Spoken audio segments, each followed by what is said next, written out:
Okey guys, assalamualaikum. Dekat tangan saya ni ada satu pakcoy, satu teri pakcoy. Jadi pakcoy ni kan nak pindah dia masuk dalam ruang. Masanya kita tanam labu, tak siduk. Dua kali dah kita semai, dah kita tanam, dia tak siduk. Jadi kita ikut jalan mudah, kita buai labu tu, kita tanam pakcoy ni. Sebab ni pun boleh pindah dah kalau ikut ke 3-4 hari lepas ni, seminggu lepas boleh pindah dah. Banyaklah ada kerja tu, kerja ni ke apa kan. Jadi hari ni baru ada luar kita nak ni nak pindah. Jadi tanpa kita bermasa, jom kita pindah dia dalam kota. Jom, let's go. Okey geng, jadi ni tapak kita geng. Untuk kita tanam pakcoy ni. Labu kita tak hidup, jadi kita buat tanah saya. Moga kita tanam lain pula. Jom kita buat proses ni. Video ni agak cepat, pasalnya video ni lama. Jadi saya percepat sikit. Tapi apa pun, selamat menonton Enjoy dulu.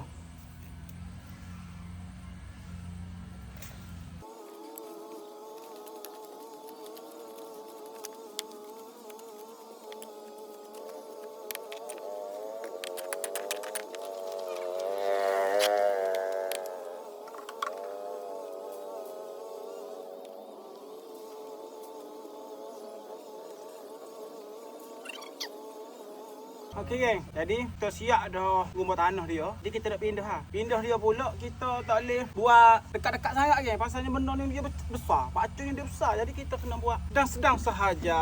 Ni dah. Bismillah. Jeka boleh dah. Kamera.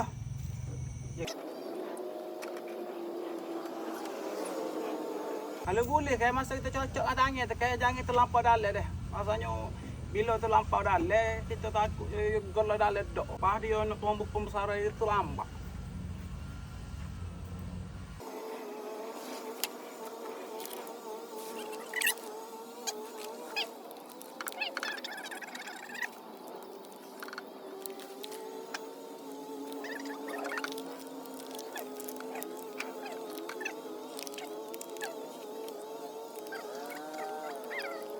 Okey geng, semua ni kita ada dari 20. Jadi kita masuk je kan? Masuk je.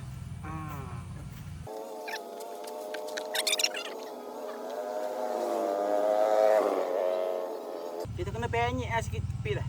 Penyek sikit tepi.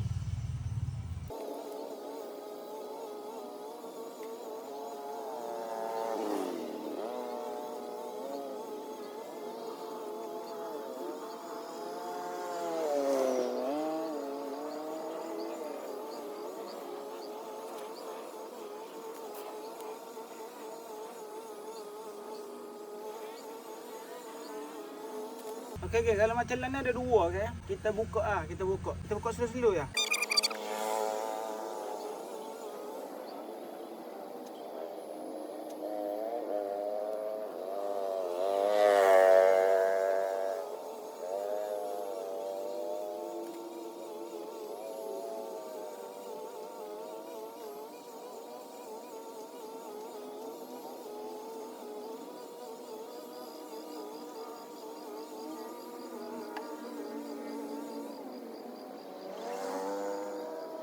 Ada geng. Jadi kita simbol lah. Lepas kita tanam dia kan. Kita kena simbol je lah. Simbol je dulu. Okey, untuk kita simbol dia untuk pertama kali kan. Kita tak boleh nak simbol regah-regah. Kita simbol air-air ya. Macam air hujan gitu.